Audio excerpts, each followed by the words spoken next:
I have a doctor that's phenomenal. And he goes, Greg, you need to get out of your comfort zone every day.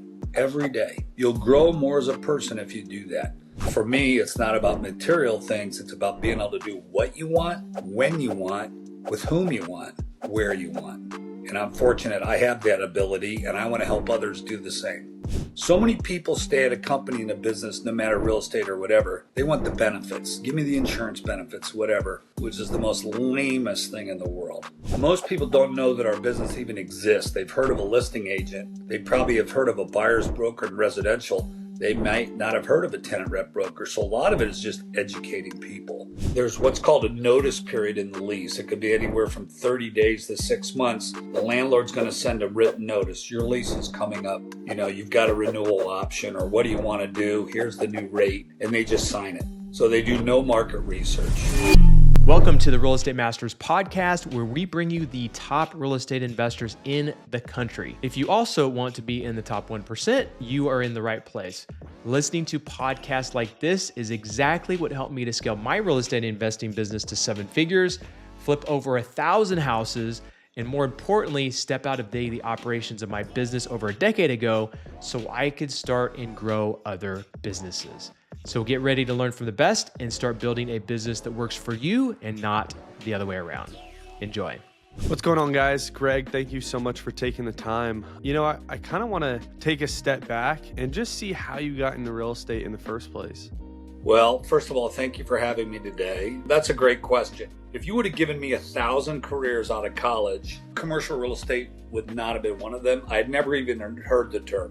I'd heard of residential real estate. I had one of my friend's fathers in that, but never even gave it a thought in college. I took a job after school. There was no jobs when I got out of school. Interest rates were 17%. Thank you, Jimmy Carter. And I was living in Columbus, Ohio, went to Ohio State. I got out of school, wanted to stay in Columbus. No jobs. I interviewed with 3 of the best companies. I thought I'd get into sales, but I didn't really know what I wanted to do. I took a job to move me to Southern California. I lived on the beach there for 4 years, and I sold foreign car engine parts, pistons, bearings, valves, something else I knew zero about. I ended up being very good at doing that, and that gave me a lot of confidence. And out of the blue, one day, one of my buddies goes, I think you'd be good in commercial real estate. And I said, what's that? And he turned me on to a buddy of his. I went over and kind of shadowed him and said, okay, this looks interesting. You can control your own destiny. Then I flew back to Ohio for a friend's wedding, and I had a gut feel Columbus was going to grow. And I'm a big believer in trusting your own gut. And I left a job with a company car, expense account, and a salary, which in Southern California didn't go far.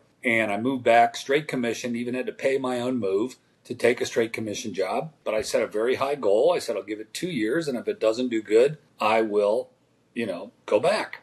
And everybody said, you're just nuts. You're crazy. What are you doing? I had no contacts. I had no car. I had not a nice suit. I didn't have a nice pair of shoes. I had nothing, but I had a good work ethic. So I set those high goals. And within 2 years, I made Rookie of the Year in top 5. And 9 years later, I did the biggest deal in the state of Ohio. And I left the biggest company in the country and I went on my own. And the same thing happened. Everybody said, you're nuts. You're crazy. What are you doing? And the same exact thing happened. It turned out to be the best thing that I ever did in my life. And September will now be 30 years of having my own company of representing tenants, buyers, and investors. That's awesome. That's awesome. And then for the listeners, what does the business exactly look like today?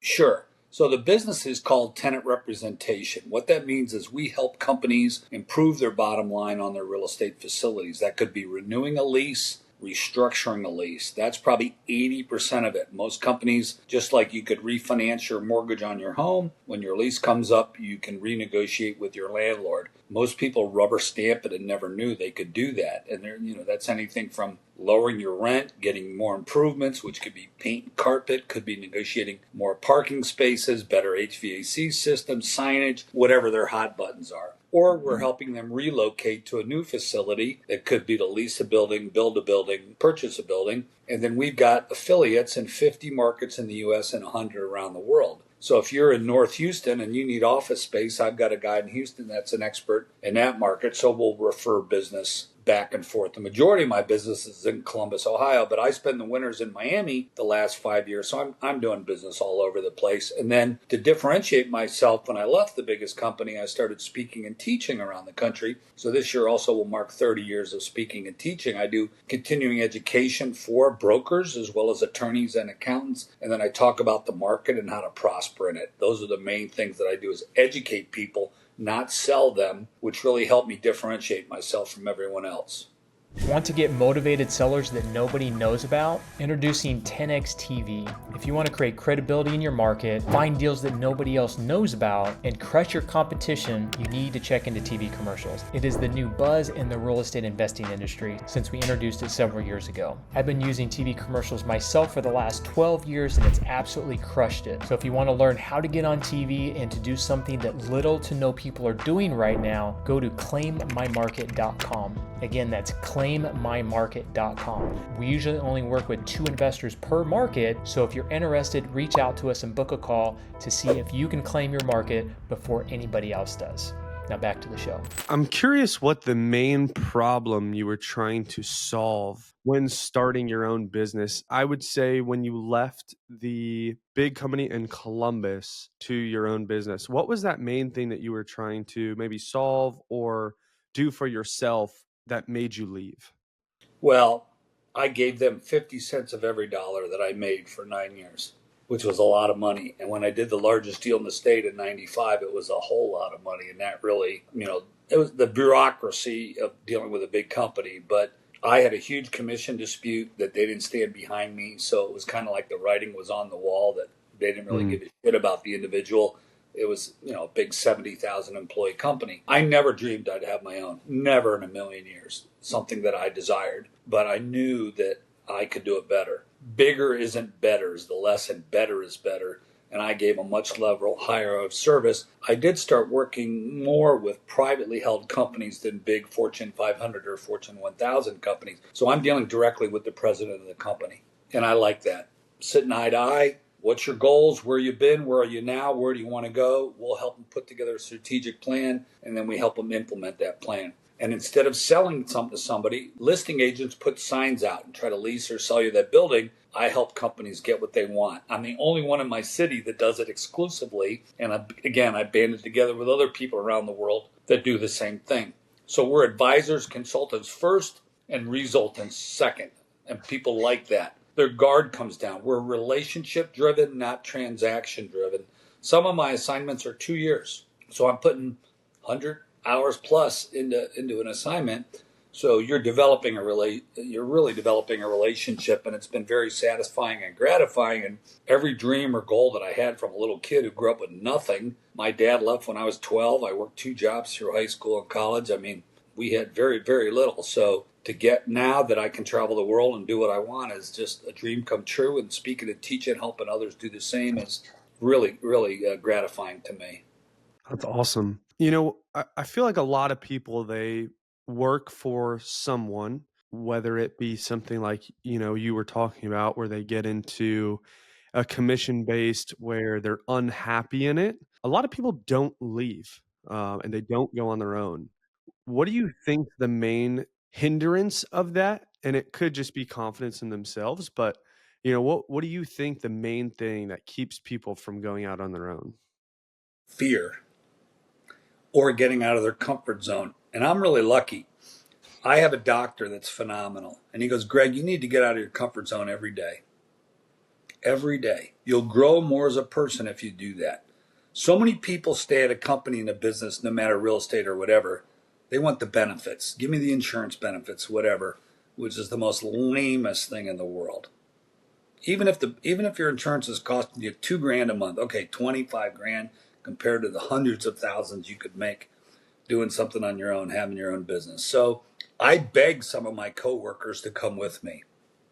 None of them would. They're all very successful. So it's not like you don't make money in one versus the other, but the satisfaction, the gratification, the biggest thing I did is I didn't change my lifestyle one iota. The 50 cents of every dollar that I gave that company, I invested. I bought stocks or I bought properties. I own properties in 12 states and partnerships. So I get dividends from those properties that lets me travel the world. I had a goal to do 50 trips in 5 years. I did 53. Last year, I went to Switzerland. I went to Greece. I went to California 3 times and did some other. I'm a big football fan. Did a lot of trips for my Ohio State Buckeyes. So for me, it's not about material things. It's about being able to do what you want, when you want, with whom you want, where you want. And I'm fortunate I have that ability, and I want to help others do the same. I love that. What do you think the most common misconception is about what you offer as far as the business piece of it? Well, most people don't know that our business even exists. They've heard of a listing agent. They probably have heard of a buyer's broker in residential. They might not have heard of a tenant rep broker. So a lot of it is just educating people. The law Mm. changed in 1989. Before that, it was called Let the Buyer Beware, and buyers were getting screwed left and right in both residential and commercial. So when that law came about, I moved all my business. I started in 86. I moved all my business over from doing both listings and tenant rep into tenant rep because I never like to sell anything to anybody. I like to help people get what they want. So for me, it is educating. Sometimes they have their attorney do it. Sometimes they do it themselves. And the analogy that I use is it's like going to court without an attorney. You could do it, but you wouldn't be very bright. You could do your own taxes, but why not have a CPA who's an expert? So we're an expert in the market. I study the market like 3 hours a day. I know every listing agent. I know the owners. I know which owners have money to do build out and which don't. Which ones are going to treat you great and which ones aren't. You know, which ones are slumlords, which ones are big REITs.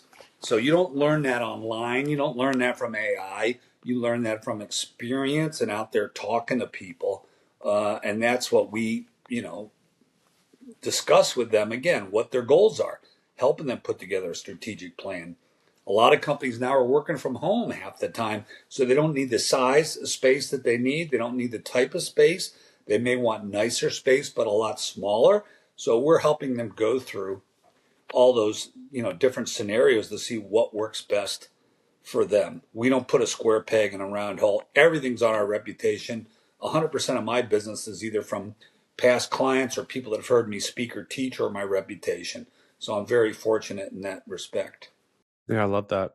What mistakes do you often see your clients before they become your clients? What's the most common mistake that you see them make that you think could be really easily avoidable besides just like hiring you, to do it? Like, what's the actual mistake that they make in the process of it that you're like, oh, I would have done this so differently? Well, again, about 80% renew the lease. They renew without any negotiations. They rubber stamp it. There's what's called a notice period in the lease. It could be anywhere from 30 days to 6 months. The landlord's going to send a written notice. Your lease is coming up. You've got a renewal option, or what do you want to do? Here's the new rate. And they just sign it. So they do no market research. Obviously, the market's changed a lot in 3 years, 5 years, 7 years, 10 years. Most people do a 3 to 10 year lease. Medical could do a 20-year lease. Our small clients do 3 to 5, or bigger ones do 5 to 10-year leases. But the market's changed unbelievably. Office vacancies are the highest they've ever been in 40 years, mostly because of the stay-at-home thing with COVID and now the work from home that so many companies are doing. So it's changed the landscape entirely. The nice buildings are pretty full, but the B and C older buildings are crap. So most people make that mistake. They just renew. They don't do any research. And the landlord is not their friend. The landlord or their landlord's listing agent is out to get the best deal for the landlord, not the tenant. So most of the time they're losing money. And then there's usually about a half a dozen lease clauses that basically screw them over. And one of them is the notice period clause that you want as long a period as possible, because if you decide to move and you only have 30 days, there's no way you can move in 30 days. And then there's a thing called a holdover penalty, which could be double the rent. So you decide to move, and all of a sudden it takes you 5 months to move, and you're paying 4 months of holdover penalty at double the rent. Nobody's going to be too happy with that. So most of the time they don't read their lease. It could be 80 to 100 pages. Who wants to read that? The fine print. Okay? I don't want to read that, but that's what I got to do. So I negotiate the business terms and conditions and then get with their real estate attorney, or if they don't have one, I get them one and work in conjunction with them to make sure those 5 or 6 clauses are more evenly balanced or more in their favor. But those two that I just mentioned are the two biggest ones that can really come back and haunt you. We have a 44-point checklist that goes over all of that. So I negotiate, again, the business terms and conditions.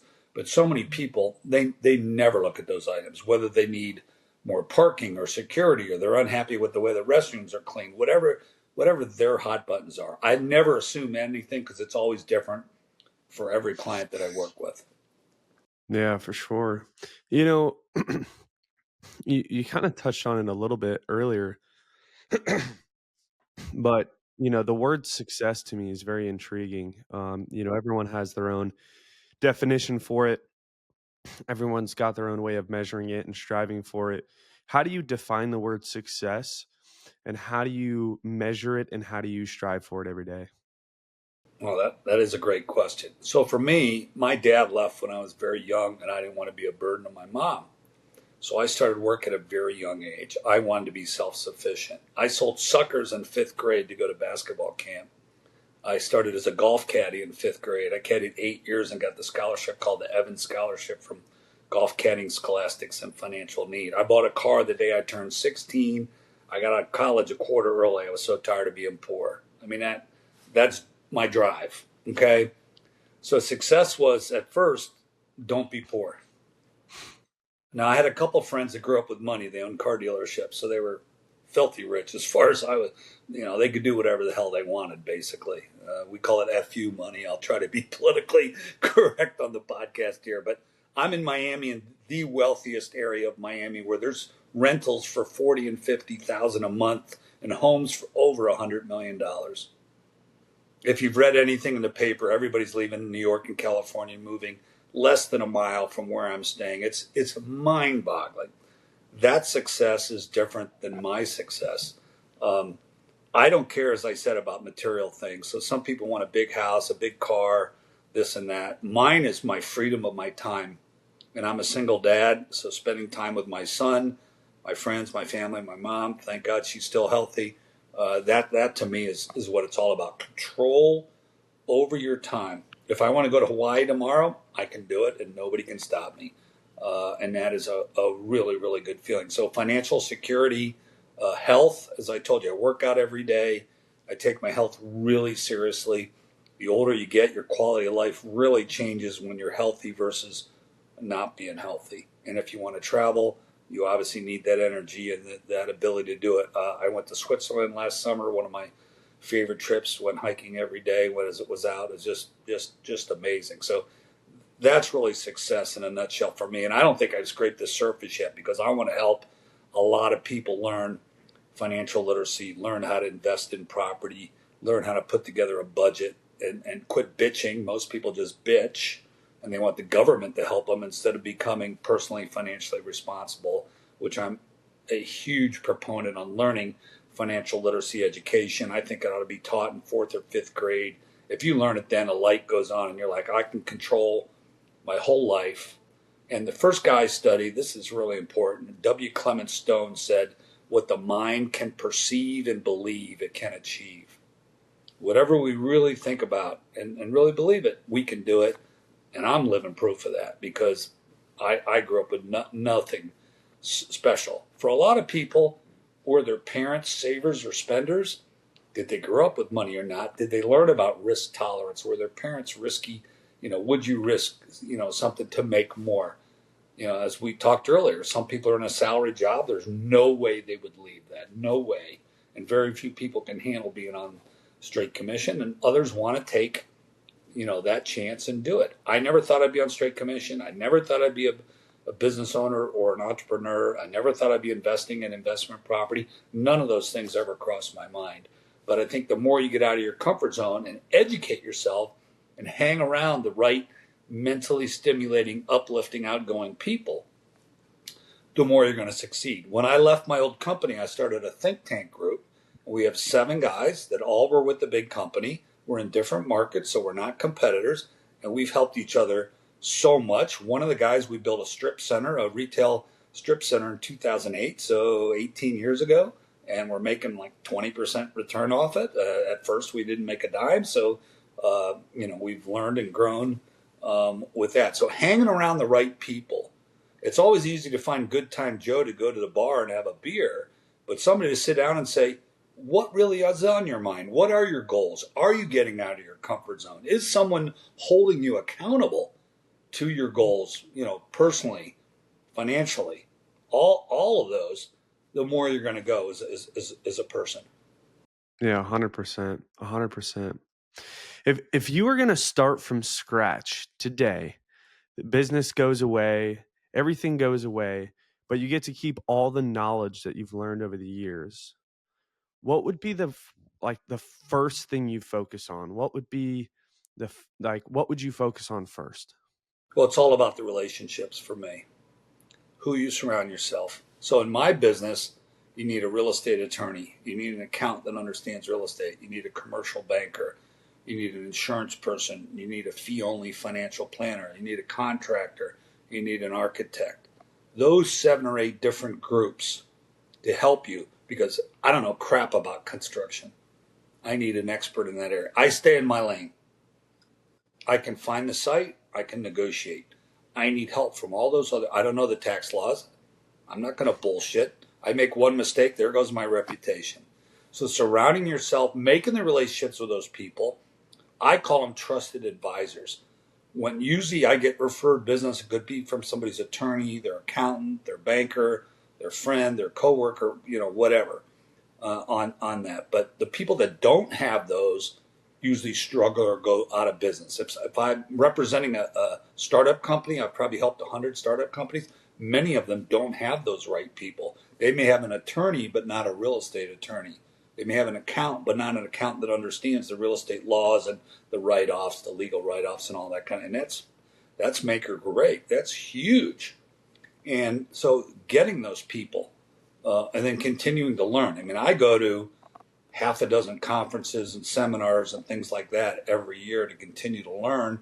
I have the equivalent of a PhD in real estate. So not 1% of people, have that. I've got like 200 hours of post-grad in different real estate and investing and negotiation and things of that. So that's the biggest part. Who you're surrounding yourself, who your relationships with. We all have 24 hours. So who are we surrounding ourselves to go out and develop those relationships? Yeah, 100%. Well, Greg, I appreciate you so much for coming on the podcast today. Everyone, thanks for watching, and we'll see you next time.